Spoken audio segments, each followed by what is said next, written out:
Hello and welcome to Happy Foot, Sad Foot, your LAFC gateway drug and the only LAFC podcast that is more wrong than it is right. I'm Travis Helwig. And I'm Darren Miller. Welcome to our preview of two upcoming LAFC MLS matches. First, the 4th of July El Tráfico match versus the Galaxy at the Rose Bowl on Tuesday, followed by San Jose on Saturday, July 8th at BMO Stadium. Both matches start at 7:30 p.m. Both are available for free on Apple TV, and we'll be doing a hangover post-game live stream the morning after El Tráfico on Wednesday, and back to our regularly scheduled post-game live stream on Saturday, 10 minutes When is after. the post-game? Hold on. What time? We can't say we're doing a morning thing and then not say the time here. What are we doing? Well, I mean, it was left up to it was TBD last time we talked about. They just have to open the YouTube and just hope that they see. Oh, I feel like everyone kind of like sees the tweet anyway or whatever. I don't know. Let's say 11. How's 11 sound?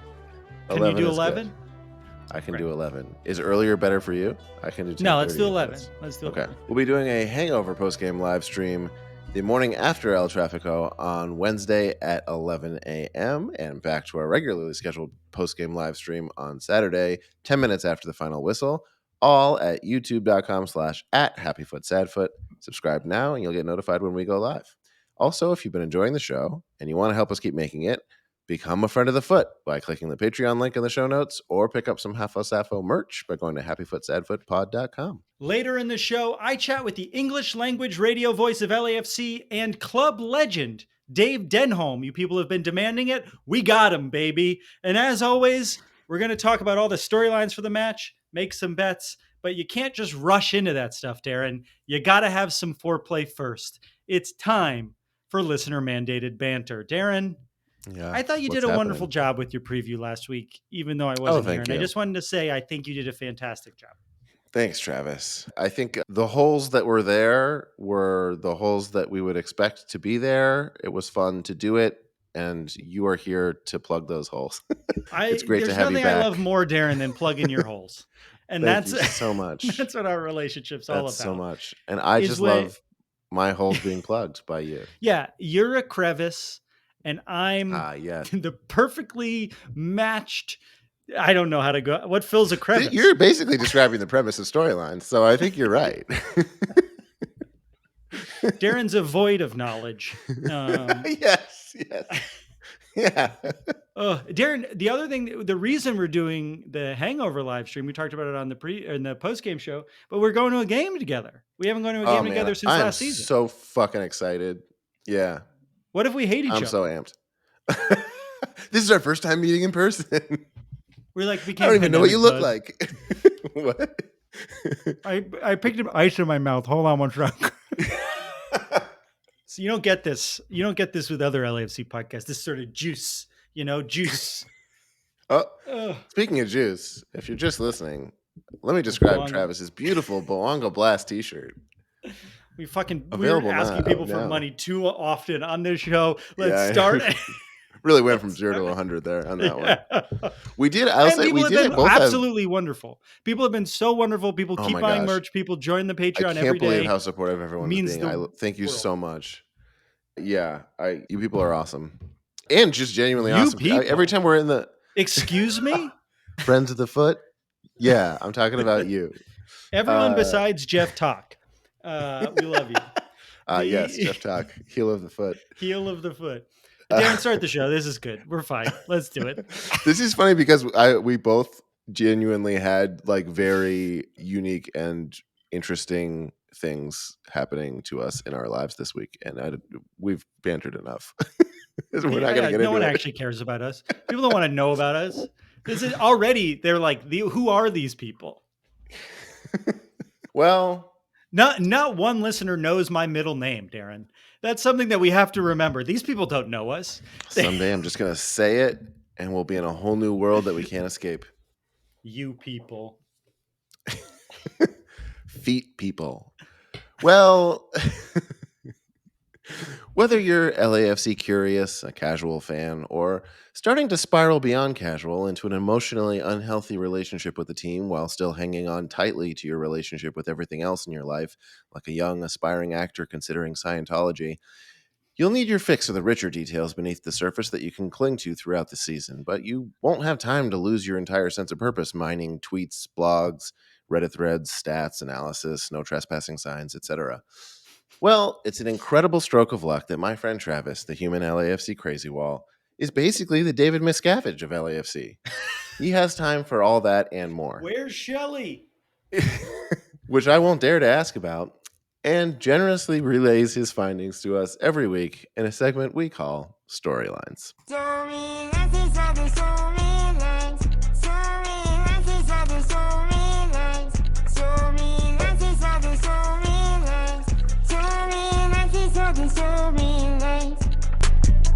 Do you think we have any Scientologist listeners?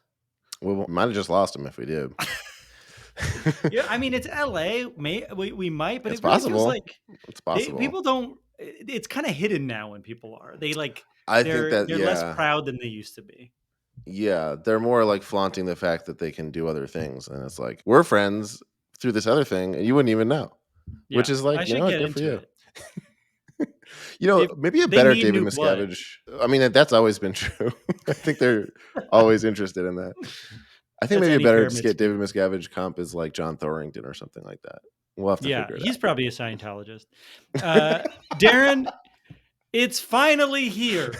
The day we've been waiting for. It's finally opening day of the MLS season. Sure, it might be rainy, but we're ready for it. Wait. Oh, wow. Hold on. Wrong script. These are my old notes. I got it. Let me get them. Darren. Travis has been camping out at the Rose Bowl this whole season. He's been sleeping there.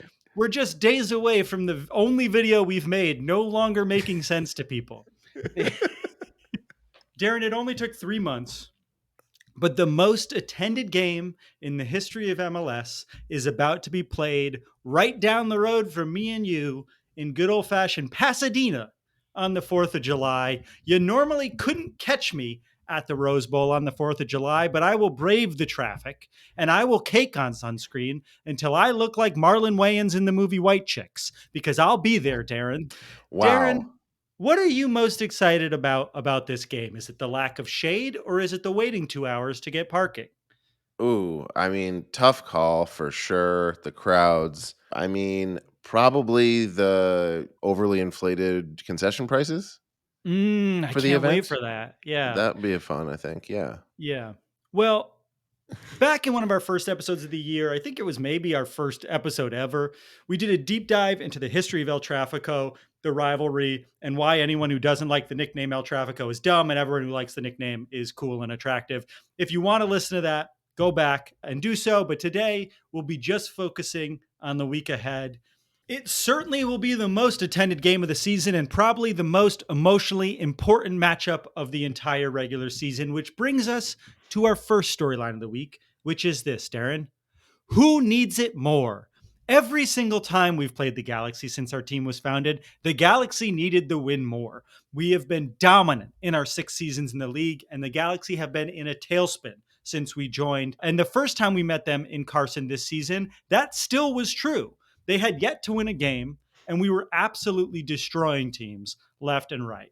And since that game, things have only gotten worse for the Galaxy. They've hovered around last place in the West with 3 wins, 7 draws, and 9 losses. Last time we met them, fans were boycotting the extension of Chris Klein, the former president of the Galaxy, who also played the jock character Oz in the American Pie series. I know you're a big fan.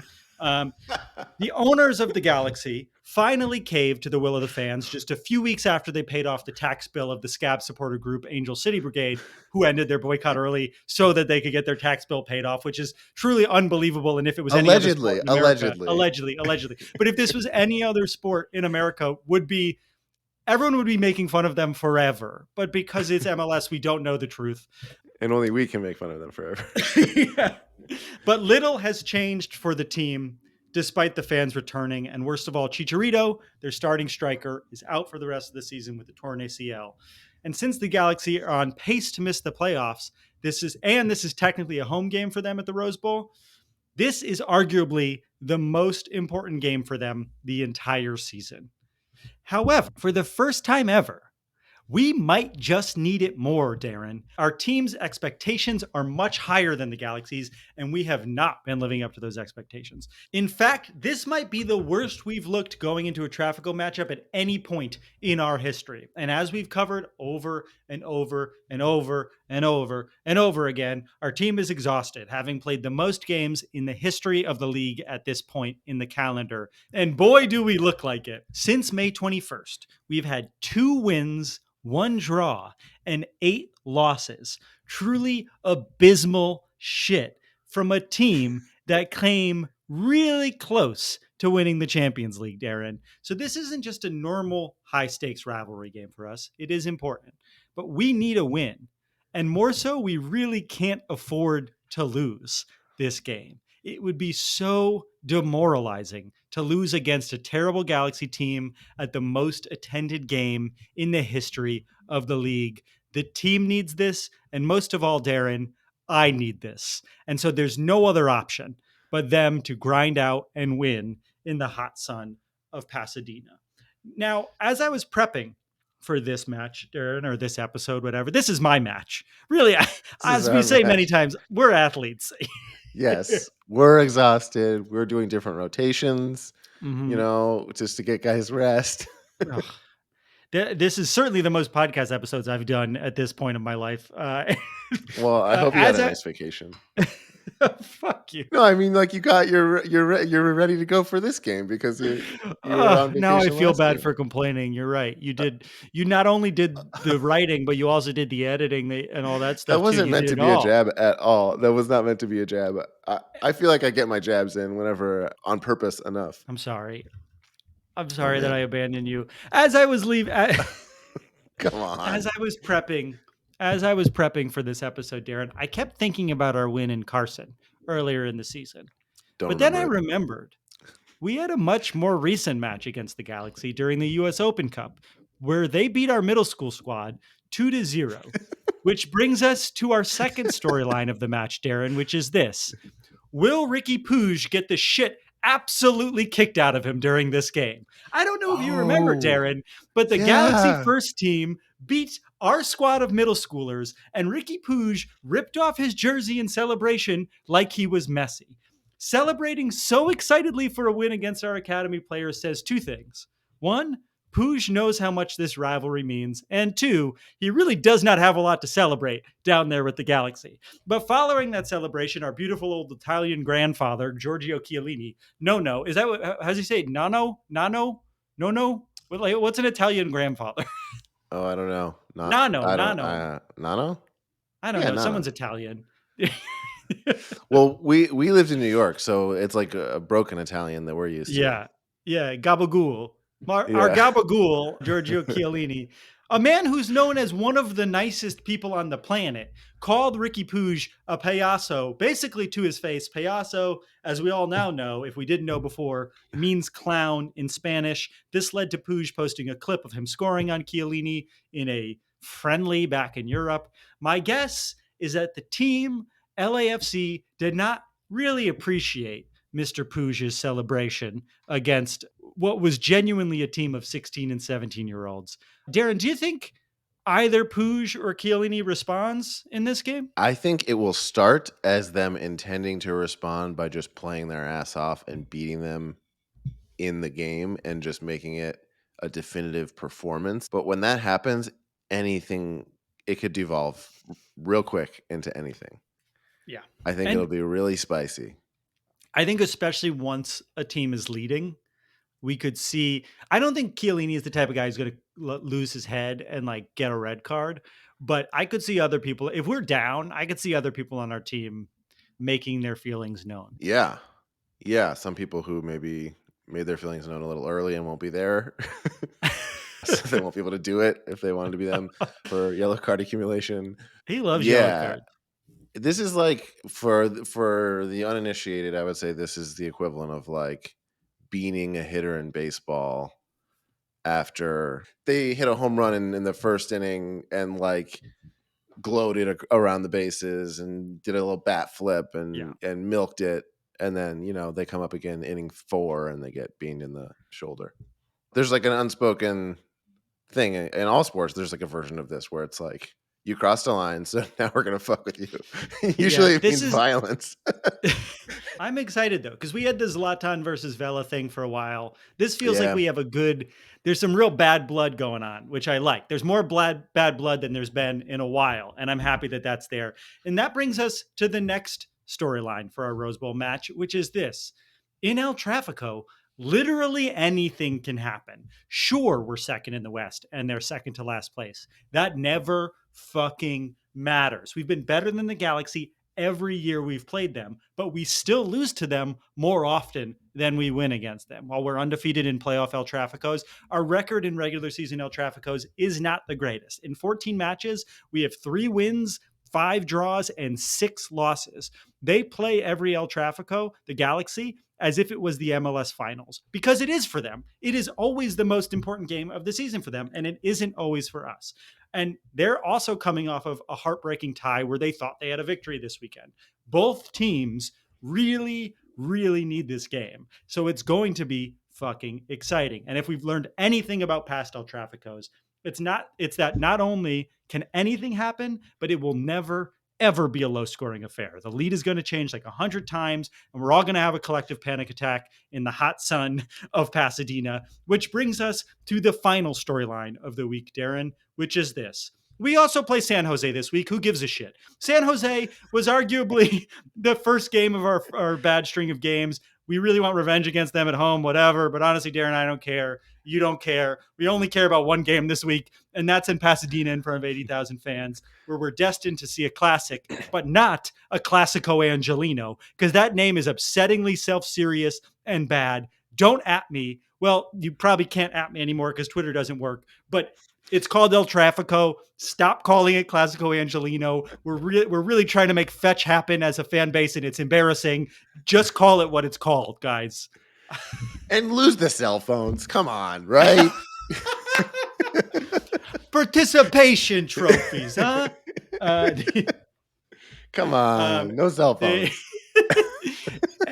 If you're going to be on your cell phone in the 3252, don't talk about it for 15 minutes to a random YouTuber afterwards.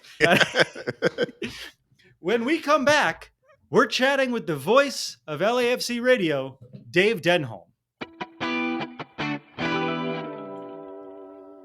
And we're back. He's the English language radio announcer for LAFC and probably the most requested guest we've had from our listeners. Please welcome to the show the voice of LAFC, Dave Denholm. Dave, thanks so much for being here. Wow, it's an honor. I appreciate it. And I got to say, let me say first and foremost, I love your name.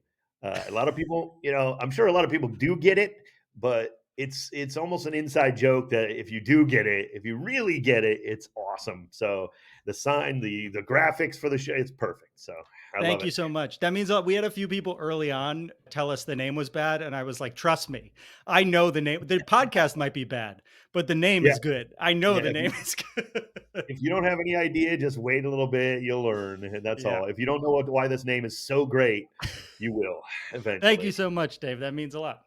So people who want to listen to your call of the game, they do it on 7:10 a.m. ESPN radio, right? Yeah, and the ESPN LA app, which is actually a good alternative at times, especially there's some days we get bumped for, Lakers basketball or things like that, maybe the Rams on 710. And the ESPN LA app is very good. They really revamped it recently, and that's a good alternative if you need it as well. That's actually great to know because I've had that happen where I was driving and I wish that I did not know that. Sure. But do you work for who is your master? Do you work for ESPN? Do you work for the club? I am employed by LAFC, which is not very uncommon anymore with play-by-play.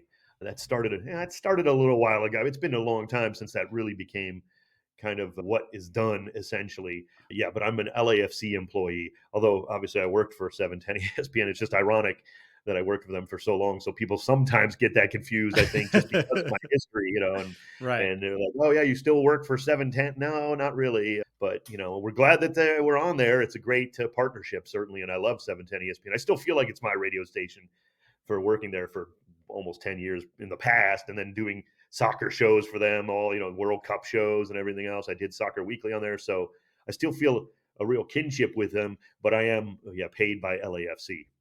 Well, I'm glad I got to the bottom of that because Yeah. I was like I never fully knew, And you but said you weren't a journalist. There you go. so I think something that people love about your calls, and maybe it's just radio in general, is that we get to hear a much more passionate announcer take than sometimes, especially now with Apple TV, where we don't have local announcers. What do you think? What do you think is special about listening to a game like soccer on the radio? Because it's very stressful to listen to it on the radio, but I'm already feeling stressed out. So, what do you think draws people to it? Why do you think they come and listen to you? Well, I think honestly, for me, and I've done television with soccer with Fox Sports for a number of years, doing European soccer and things. I think it's just so much not easier necessarily, but it's easier for my passion to come out on the radio. You're not allowed essentially to be that passionate on TV, I was going really. to I ask mean, about that yeah, because I we got heard Buzz you. Johnson and great announcers like that who give all that passion, but realistically, that's not really what you're supposed to do on television in a way. You're supposed to be so neutral. And, I'm a local radio broadcaster. I know where my bread is buttered. I know people are listening all over the country now with technology, and the games are often on Sirius XM, and I get a lot of response around the country that way. And some of it's like, "Oh, you're such a homer. You're terrible." That's the That's fine. point. Yeah, I know who I'm broadcasting to and for, and I want the team to win. I don't care. I make no bones about that. I'm not a journalist when I'm doing these games. That's not the point. No, we're supposed to entertain. It's entertainment, as you know, Yeah. Travis. And as long as you're calling the game appropriately and you're not way too one side, I mean, you don't want to be so ridiculous about it. But I'm trying to be passionate. The sport is built on passion. And if you can't be passionate while calling, soccer where goals are hard to come by, let's be realistic, you're just not in the right sport. You got to just lay it out there, in my opinion. I got to give it as much as the players are giving it. And I For like to sure. finish a game. I like to finish a game really wrecked physically, if I'm being honest. Really, I mean, that's just, I Do you have better to be, stretch beforehand? I don't, I'm too out of shape for that. Maybe mentally, but I feel like I got to leave it all out there too, and it's like, and I'm not trying to fake it by any means. I love soccer. I have for, most of my adult life. Certainly, I grew up in a time when we didn't really follow the sport. If I'm an older guy, so I love it since day one of MLS. Even a couple of years before then, when the World Cup was here in 1994, that's really how I got hooked. And I knew I was going to follow MLS from day one. So I love this game, And if you can't deliver that passion, the audience is going to hear that, and it's not the same, in my opinion. Yeah. And for It- me, I will say this, Travis, for me, that's why I don't have a color commentator, because I feel like if you lose that ball in your mind listening to the radio for even 10 seconds, it's hard to get it back, as a listener. as a performer, you must have to turn your brain completely off because you're like, you have to describe everything as quickly and simply as possible. If you have to Yeah. think about it at all, I imagine it's gone. Like you have Oh, to that's just where sort my of. errors come from. That's where my screw ups come from. No doubt about it.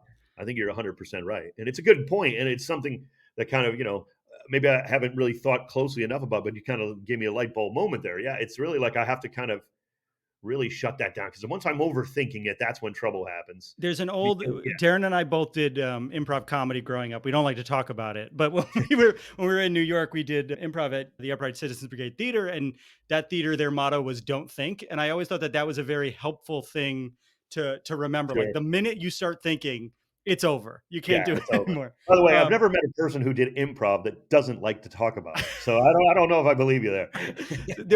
there's secret ones where Yeah. we are embarrassed that we did. I wanted to say that I was listening to you. It wasn't the most recent game, but there was a home game. Maybe it was last week. I forget where it was, but I was listening to you through the Apple TV, and you said out loud, "I hope VAR dies in a grease fire," and Yeah, that that made was me laugh out loud harder than I've laughed in a very long time. I've been thinking about so much. Well, if anybody's listened to me for more than like 3 minutes, A, they know my whole backstory, and B, they know I hate VAR. It's just Yeah, it's just awful. I mean, and look, MLS has implemented about as good as you can. They really have implemented VAR about as good as a soccer league can, but that's how much I hate it. yeah. Because even with MLS doing it about as right as you can, it's still way off. It's still wrong for the sport, in my humble opinion. And that's all it is an opinion. I'm not going to change anybody's mind, I'm sure, but I just I'll go back to it, Travis. This is a sport built on passion. We Yeah. can't afford to lose passion waiting to go to a monitor for 3 minutes. And if it's that close of a call, what are we doing? Like, I just, Yeah. and I'm sorry I let that spill out of my calls sometimes. I really No, do. I go two ways about that. But what was why great not? though, what was great about it, and this kind of leads into my next question, is like you're you are passionate and you want the team to win, but that also means that you're vocal when you feel like the team isn't giving it all they could or is struggling in ways that Mm, we're not used to. It obviously has been a miserable few weeks for the team. It has not been the most fun time to be a fan of the team. I can't imagine it's been the most pleasurable time to call the team.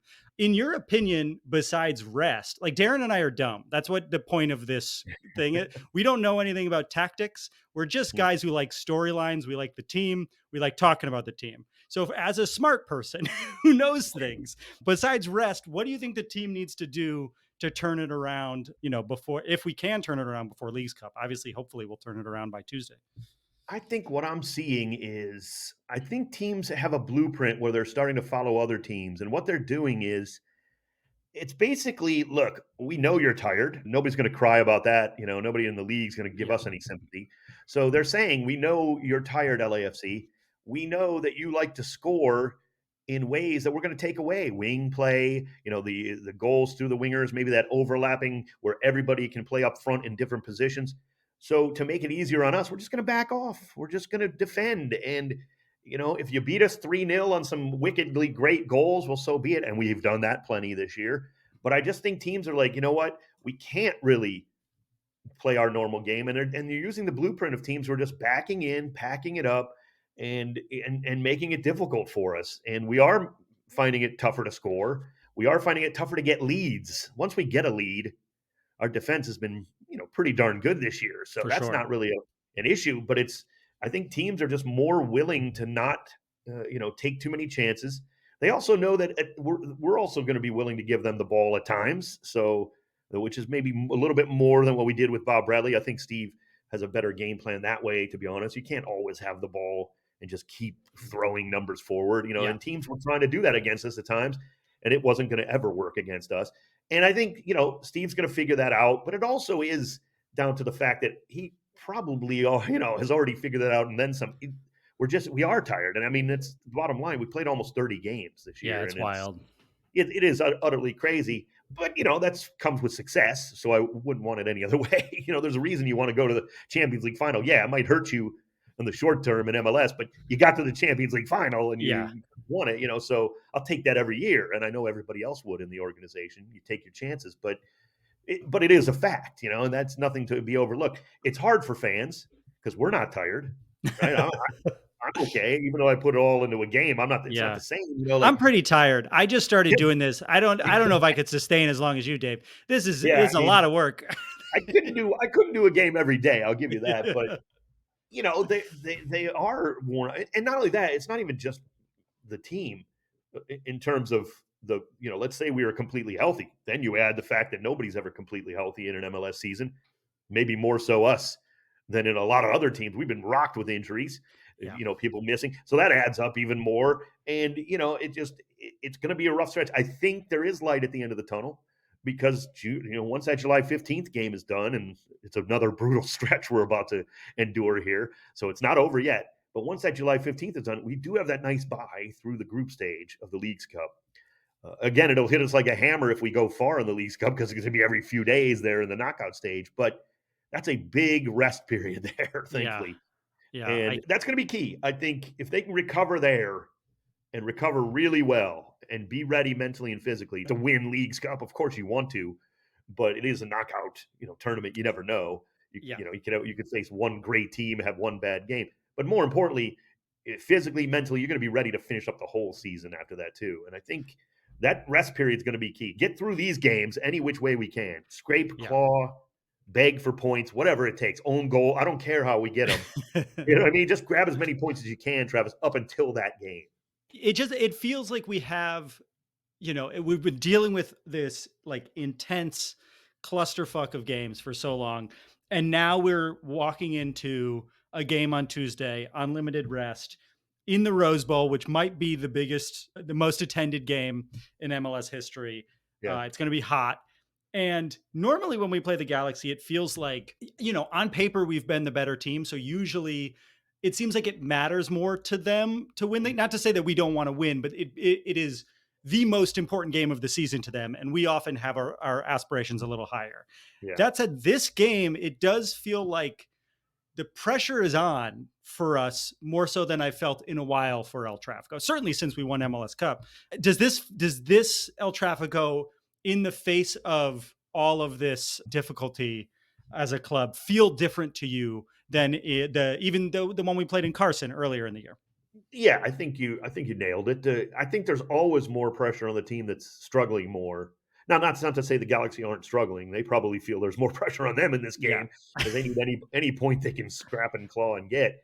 They thought they had 3 points, in their most recent game, of course, brutal. before blowing that. So maybe it's equal pressure this time in a weird sense because both teams. This is a 6-pointer. As crazy as it sounds, not to say that because these two teams are so close in the standings, but all these Western Conference matchups, it's not like we're up at 45 points or we're down where the Galaxy are. Dallas tightened it up after that win. They tightened it up with us immediately. Vancouver, we beat Seattle. That was a huge, win. And those things, these are 6-pointers in the truest sense of the definition, even with the Galaxy, because if the Galaxy get in the playoffs, I still believe it.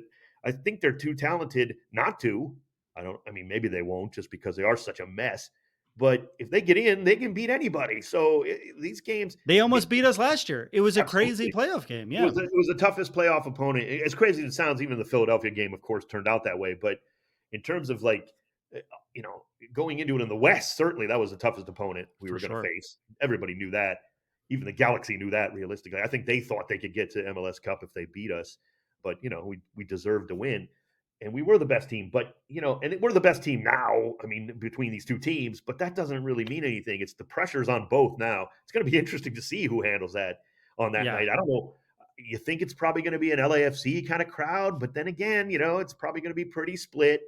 I think the Galaxy are kind of over their crowd issues, if you will. So it's going to be just a typical crazy game. By the way, in front of 80,000+ people, so I think there might be a little bit more cheeky play too after the Payaso incident, which I fully forgot about. But we might see it might get messy out. It always gets a little bit messy, but I don't feel like there's any love lost now after someone celebrated after scoring on our middle schools. I think players. and that's funny because I think Ricky Poo just bought into it. The guy who goes up through Barcelona and sees, Barcelona versus Atletico Madrid, Barcelona versus Real Madrid, Barcelona versus other Espanyol, other teams that have big games all the time. But I think he's bought in, certainly he sees it now with this rivalry. And, look, there are worse things that a player could do than be super pumped up about scoring against us. We just have to realize that's just because we're the best and people are going to want to beat us no matter what, especially the Galaxy. And the guys who are wearing our jersey, look, that's our team. So it was a tough night, and and the Galaxy deserved to win that particular game. But we need to look at it as let's get some revenge in this one, right? It's technically a home game for them. Let's go win a road game, which is tough to do in MLS. Any 3 points you can get on the road are just massive. Well, last question, and then I'll let you go. Do you feel more pressure when you have to call games like this? Does your prep change? Do you get nervous? How do you feel before an El Tráfico? That's a good question. It does feel different. I'll say that. I get not nervous in terms of the performance every game, but I get the nice butterflies before curtain goes up, if you will, if you're a theater person or something like that, where what the play is about. You're comfortable with it, but yet you still have to go do it. And it's kind of fun that way. Like that, it's the good nervous, I like to call it. But with the LAC Galaxy games, there's also that added, I'm nervous about the game itself too. Mm-hmm. So I have my nerves going, but then it's you couple that with, wow, we got to beat them. This is a rivalry. So it just adds that extra layer, which can get in the way sometimes for me. So I got to be careful of that. But yeah, I'm always a little nervous. My producer's always laughing at me because I'm always oh boy, I'm just a little bit tense about this game coming in. He's like, you'll be fine. Just shut up. You do this every game, basically, Dave. And thankfully, they usually work out pretty well. And we've done well, of course, as a team as well. So, yeah, I do get a little more on edge as you approach these kickoffs with the Yeah. Galaxy. There's no two ways about that. Or it feels like a playoff game every time. Let's put it that way, right? That's kind of what it feels like, or almost like a Western Conference final, not just a playoff game, but it feels like such a big game every time we play them. For sure. And I think that's why people like listening to you as well, because we feel that same anxiety. And when we're joyful, you get to share in that joy with us. I really So appreciate it. LAFC it's fans have wonderful. been just unbelievable to me since day one. I love them, and we're a big family. It sounds like a cliche, but it's the best organization I've been around in sports for. I've been around for 30 plus years doing it. So yeah, it's just unbelievable. The guys are all great. I don't say that lightly. That's not always the case when you cover teams. In professional sports, that's certainly not the case most of the time. I've not seen a bad guy playing for LAFC. It's just amazing, and that's always cool too. That's great. Well, if people want to listen or they want to follow you, where can they do both? Just remind them again. Well, thank you. Yeah, you can hit me up on Twitter at Talk Soccer is my handle. So got that one a long time ago at Talk Soccer. And then, if you want to do Instagram, I don't do tons on there, but it's just my name, Dave_Denholm as well. And of course, 710 ESPN and the ESPN LA app are where you get the games. And we'll see how long Twitter continues to work. We don't know if it'll work on Tuesday. We'll see. Through the Instagram. I might have to start. Yeah, I might have to do more on Instagram, I guess. But, well, thank you so much for being here. When we come back, we're going to make some bets. And we're back. Now it's time for a segment called Bet It and Forget It. Bet it and forget it.